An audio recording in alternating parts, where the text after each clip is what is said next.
up, everybody? Welcome back to my Twisted Life of TV. I am Poetry. You are here for PNTV. That's Poetry News and Twisted Views. We're just going to get briefly into some of the subject matters that were going on in the past week or so. I didn't take detailed notes. I had intended on doing this as a live stream later on this evening or this weekend. Or what was I going to do? Later on this evening, I intended on doing this as a live stream. But I haven't been able to do my live streams lately for whatever reason. Either I'm too tired, something else come up before I get off work that I have to go handle. Anything can happen. So I'm going to go ahead and just give y'all briefly some information about what's out there in the news. We already know what the hottest topic is, and that is Carlee Russell. Carlee Russell was a young lady down in Alabama, 25-year-old, that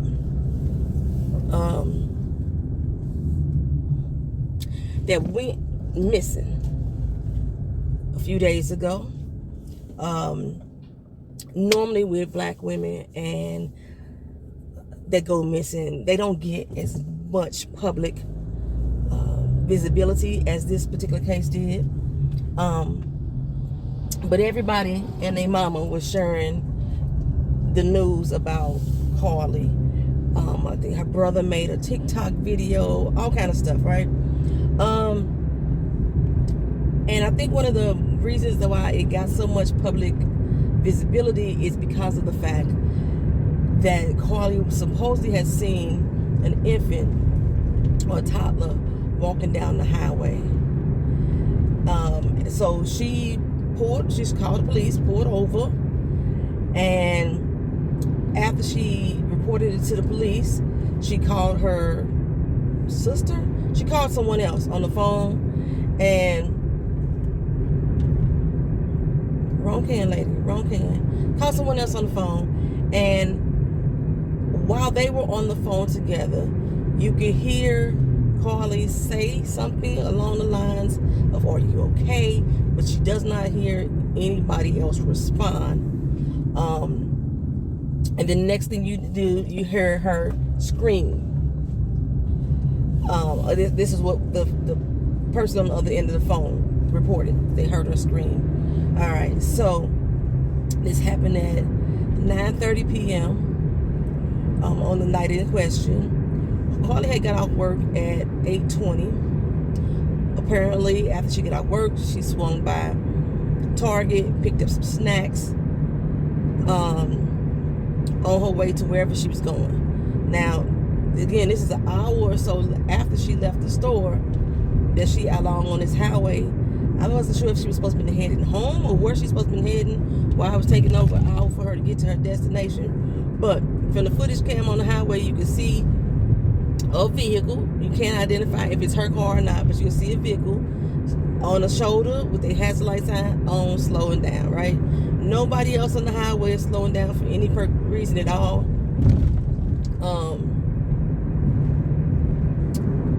And then you see her car stop.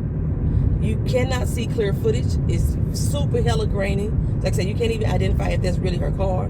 I'm quite sure the street cam should be able to get clear shots, because the motherfuckers be taking tickets and shit and sending them in the mail, so they should be able to get clear shots. But the video that they showed us on the news wasn't nothing clear about it. You couldn't even see when she stopped the car. You couldn't even see her get out the vehicle at all. So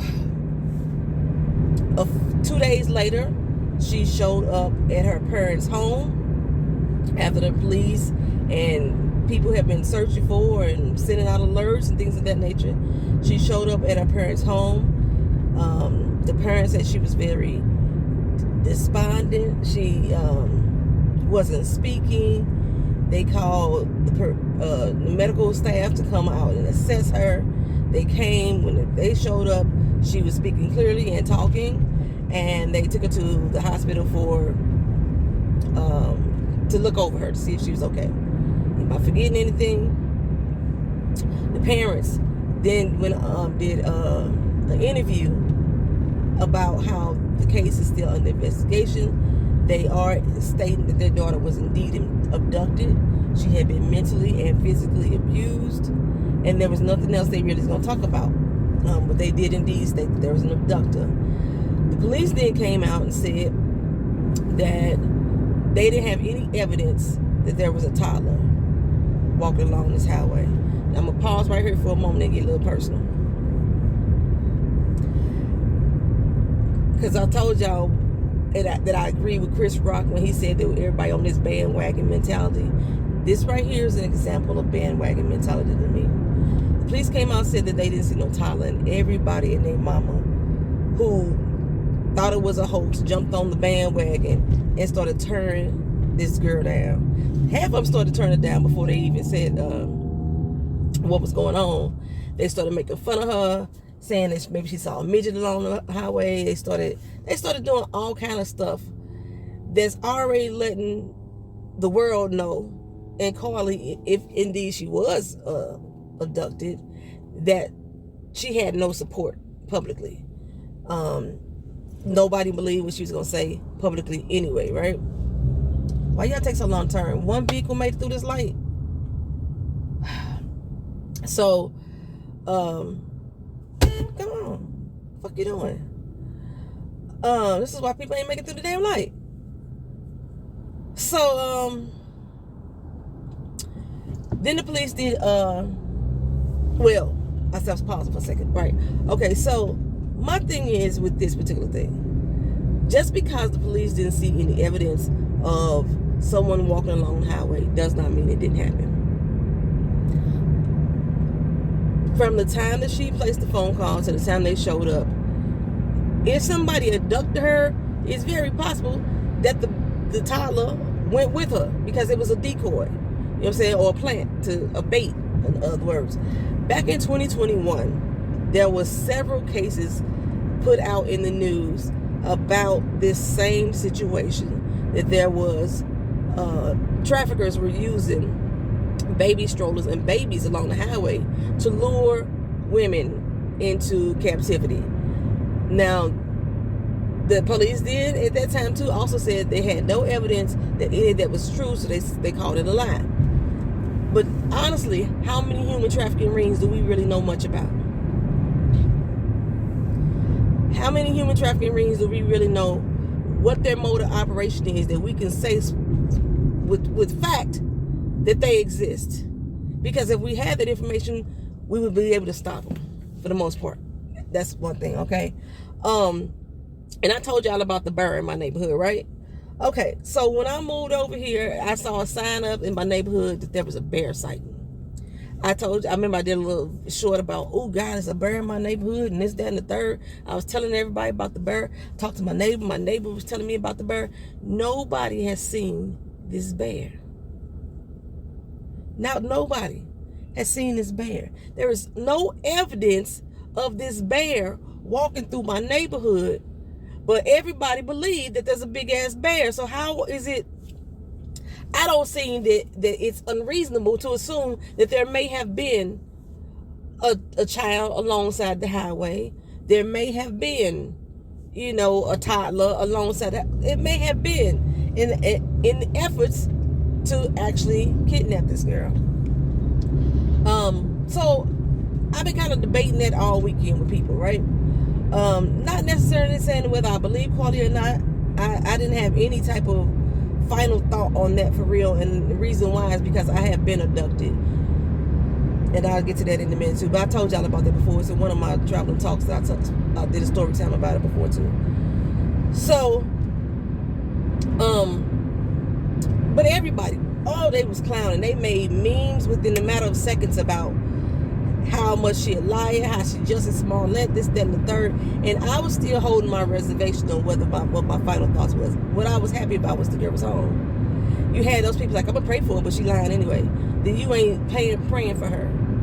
If you say, I'm gonna pray for her, but she lying. If I'm gonna pray for her, but I think it's a hoax, then your prayers are falling on deaf ears. You a fucking fraud with your prayers, because they're not genuine.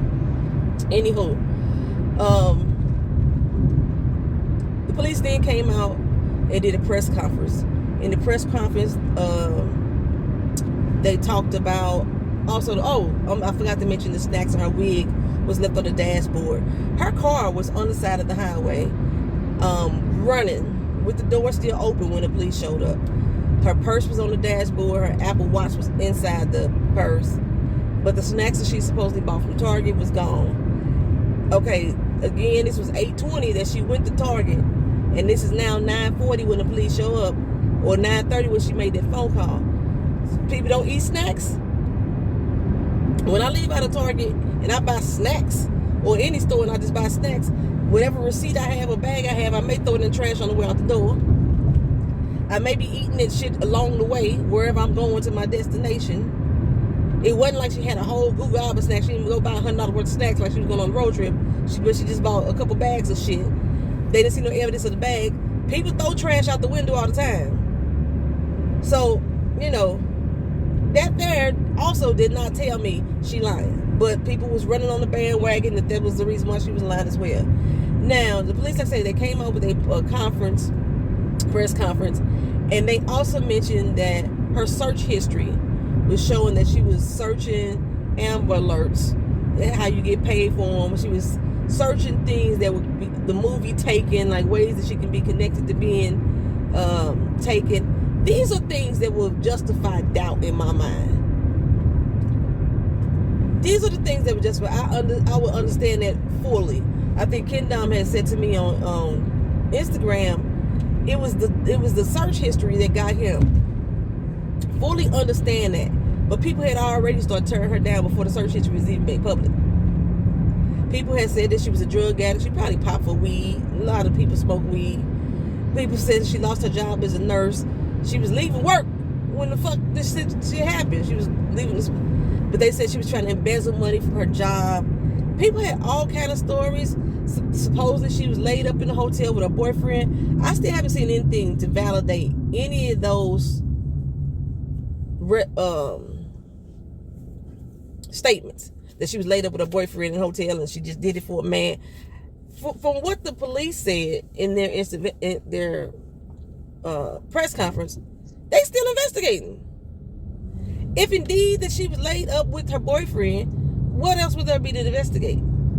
The police said the investigation is still ongoing. However, as of right now, from what they have been able to piece together, and with all those things as a combination, you know, of how calm she was on the phone. I've made a lot of police reports, seeing shit happening on the side of the road, and I'm calm too. Only thing I wasn't calm about before was when I had that car accident. But you can make police reports and not have heightened anxiety or excitement. I've made phone calls about children I'm seeing along the road by themselves, like, hey, I just saw this baby on such by themselves. I'm gonna sit here and wait for y'all to show up. I've done that before, so it's nothing about not being calm on a 911 call that told me she was lying. Nothing. And because I have been somebody that has been abducted, I'm still holding my reservations. They did when she came home, they supposed to take her to the hospital to do the once over to check her out, see if she was okay. I haven't heard anything about a tox screen yet to say that she had any drugs in her system. I haven't heard anything saying that she was already diagnosed with a mental condition and she off her meds. I haven't seen anything of that nature. People are just throwing out assumptions about her. Anytime somebody do something that don't align with your morals, or y'all label them as crazy, or she having a mental breakdown. Sometimes people just do shit because that's what the fuck they want to do. Okay? But like I said, when the police said that her search history is showing evidence that or indicating that she was researching the topic of kidnapping. Also, she had researched a one-way ticket away from Birmingham. This is all in her search history from her phone. That these are things that have given them cause and concern to believe that her abduction didn't happen. But like I said, when I got abducted, nobody believed me either. If y'all watch my Traveling Talk Tuesday when I was talking about it, I told y'all I went home. When I made it home, I told my mother about it, and she still didn't believe me. And when I posted the video about it, about a year or two ago, my mother came into the comment section then too and said, I didn't know about this. You did, because I came and told you. So it's very possible that something could have happened and nobody reported it. I see people all the time having fights on the side of the road or having abusive situations in a restaurant or a store, and everybody walks on by. Nobody calls the police to support whoever the victim is. Nobody. Usually me, I'm one of them people, or one of the very few people that still interjects in abusive situations, even though I don't know who they are, and even though that I know that could be a threat to my life as well. It's just in me. I can't walk past shit like that. But thousands of people do every day. So if there was somebody on the side of the high road, on the side of the road, getting removed from their car, 9 times out of 10, most people that was driving by probably thought they were just having a fight. It's possible. That's just all I'm saying. The possibility is there. I didn't get that Jussie Smollett feeling, because when Jussie's situation came out, I was like, something don't sound right. I don't believe it. I didn't get that feeling about this particular case, and I still don't have that feeling about this particular case. I still don't have that feeling. But and it may be because, like I said, I went through in a situation. My ex-boyfriend, well, he was my boyfriend. Must be my boyfriend at the time. No, he wasn't. He pretended to be my father. Contacted my school and to ask them to release me. And I'm like, me not having a real relationship with my father, but wanting to, I was like, let me go see what the fuck is going on, right? So I'm thinking I'm finna go out with my dad. And it's my ex. He put me in his trunk, took me to his house, tied me up, and everything. Nobody said nothing. Nobody called the police. Nobody. I'm on a fucking high school parking lot. Nobody called the police. I'm getting put inside somebody's motherfucking trunk. His sister came home when he wasn't expecting her to, and she found me and helped me escape. His sister never reported it either. I left their house and ran from their house to safety. Nobody reported they saw me running. I was on another situation. I was with a boyfriend. We get into a fight in the car. I jumped out of the red light and ran to safety. Nobody reported that either. So, like I said, the possibility of it happening is still there. Like I said, I'm still holding my reservations. I still want to hear what the medical staff had to say. I still want to hear her speak. But I'm not going to be, the way that people tore this girl down without having sound evidence is why a lot of people keep quiet about assaults and abuses that they went through. Even kidnapped victims who have been found and returned home, a lot of times don't even want to talk about it, because nobody's going to believe them anyway. That's all I'm saying. Anywho, let me move on. Jamie Foxx out the hospital, out the rehab, child, where he out physically, and he is on his Look at Me tour around Chicago. I forgot to report this last week. He was spotted at Top Golf. He was spotted playing pickleball. Of course, he had to play pickleball to make everybody know it's real. He playing the pickleball. He played pickleball. He rescued some woman's purse. I think the purse was stolen by Jamie's team and didn't return, because the lady, way she was describing it, she said she didn't even realize her purse was gone. And then they out on the road driving down the street, and Jamie Foxx in his SUV pull up. It's like, here your purse, babe. Here. I'm doing all right. I'm all right. Jamie Foxx, the one that got out the car to say, hey, here your purse. Not none of his people. But yeah, anywho, he returning purses, and he throwing parties, child. He is an outpatient care. I reported that to y'all. If he, when I first learned about the spotting, I reported about the spotting online, or when I forgot to talk about it. And I was like, he got to be an outpatient care. That's exactly what he's in, outpatient care. Normally, a stroke victim will stay at this facility for 2 to 3 weeks. Okay? Jamie has done his whole 3 months at this facility, and now is doing outpatient care. I know the first 3 months after having a stroke are very critical to regaining your motor skills and your speech skills and all that stuff back. This is the most pressing time for him to be in care and still being under watchful eye. But yeah, he's celebrating his health, and he threw a whole goddamn party at the rehab center. Okay, Jamie letting y'all know he back, or on the way back for sure. Don't worry about him. But it was a stroke. It was a stroke, child. It was a stroke.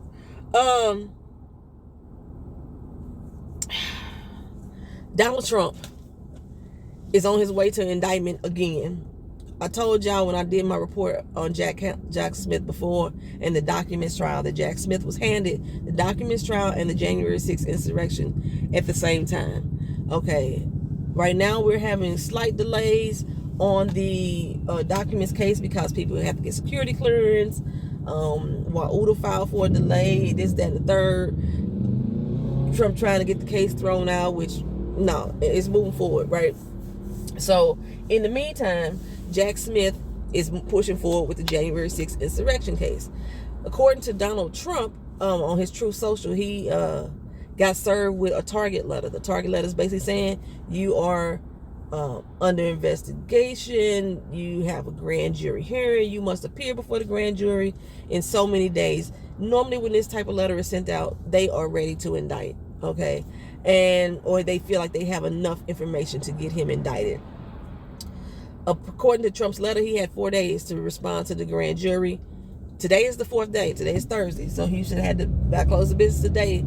If he's not already been arrested this morning, because I didn't look, then he should be reporting to the grand jury for possible indictment. And this is in regards, like I say, to the January 6th insurrection, which stems from the 2020 election fraud, or for them saying that, you know, that Biden stole the election, okay? Georgia, like I say, is definitely moving forward with their case to indict. We looking for a grand jury indictment to come up soon within the next month, they believe. But yeah, now he's being charged with the January 6th insurrection as well, to go along with his election fraud shenanigans, along with the document trial shenanigans, along with his business fraud shenanigans. And he still tried to overturn E. Jean Carroll's case, or try to appeal it, and the judge in New York said, boy, bye.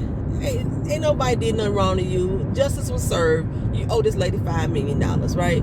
So all these cases are going on against Trump, and of course his cronies are going wild. They trying to raise money. They trying to say this is about Biden and trying to protect Biden. I think Marjorie Taylor Greene was even on the congressional floor, and that she gonna show naked pictures or a sex tape of Hunter Biden. First of all, where the fuck you get this sex tape from? And does DC have revenge porn laws to help protect him? Because if I was him, I would sue the fuck out of her. Okay, but yeah, that's what Marjorie introduced onto the congressional floor. Florida Representative Matt Gaetz, I can't pronounce his name, whatever, G-A-E-T-Z. He is trying to introduce a policy or a bill or a law or something into effect to defund Jack Smith, so he won't be able to go after Trump for the January 6th insurrection. But like I said, once they send those target letters out, it's most cases they believe they have the ability to get an indictment to go through. 9 times out of 10, that's usually what happens. So by the end of the day, we should know something of what's going on with that. So that takes me to right now, this man has 71 different felony accounts against him, plus whatever else they finna add on with this new indictment. He has 26 sexual assault accusers, one which has won her case in court. He's been impeached twice, you know what I'm saying, indicted twice already. He got so much stuff going against him, business fraud, election fraud. Lock him the fuck up. I don't understand why it's taking so fucking long. If he was black, this motherfucker be under the jail, and yes, I meant that shit. He already been locked up. Which is, I don't understand why the fuck they ain't got Clarence Thomas ass. It's Clarence Thomas working for that side, that's why. Anywho,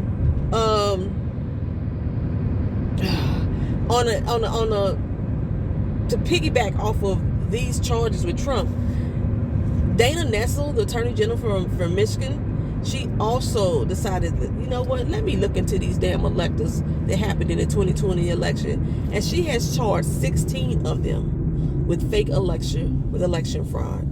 The same type of offense that Donald Trump is dealing with in Georgia, having fake electors saying that he won certain districts when he didn't win them. They're creating fake certifications that wasn't that they were fake. Also, what was they doing? The fake electors, having people finding votes for people who that was already dead. People's names showing up in 2 different counties or districts or whatever like that. Same thing happened up in Michigan, and the district, not the district attorney, the attorney general, she said, not in my state. She charged 16 of these fake electors. According to her reports, these mugs made sworn statements that they were actual electors when they really weren't. So I'm waiting for other states to step up too and say, wait a minute now. Now we know that the 2020 election, Biden actually did win, but Trump asserts that he should have won that election. And now we're finding out about all these fake electors that were trying to ensure that Trump got elected. So I don't know if they're going to try to add that to, no, they're not adding it to the January 6th insurrection. They're holding those as separate state cases. That's what they're doing. They're holding it as a separate state case. So he's having a state charge in Michigan, a state charge in Florida. In Georgia, a state charge in New York, which is New York case he tried to turn over and make it a federal case, and the judge denied that shit too. So yeah, boy, your boy, get his ass, please. Hurry up. So, next on TV, it's a new thriller coming out on Hulu called The Other Black Girl. It's coming out on September 13th. It's based on a book with the same name by Zakiya Harris. I forgot her middle name. She has her middle name as an author title. We're getting mixed reviews about the book. People say it started off good, ended up bad, but when they adapt to TV, they make their own changes. So it might end up being a good series. Usually Hulu has some pretty good book to TV adaptations that I like, so I may check it out. Bel-Air, if y'all were waiting on that, it's not going to come out now until 2024. I think I mentioned last time that Euphoria wasn't coming out to 2026. People thought I misspoke. No, 2026, child. It's gonna skip on over 24 and 25, and then Euphoria is not coming out to 2026. Euphoria is gonna get forgotten the same way that Atlanta did, because they kept coming out every other year. People forgot about them. The Shy is due to come back on August 4th. Rap Shit, y'all know I liked Rap Shit, coming back August 10th.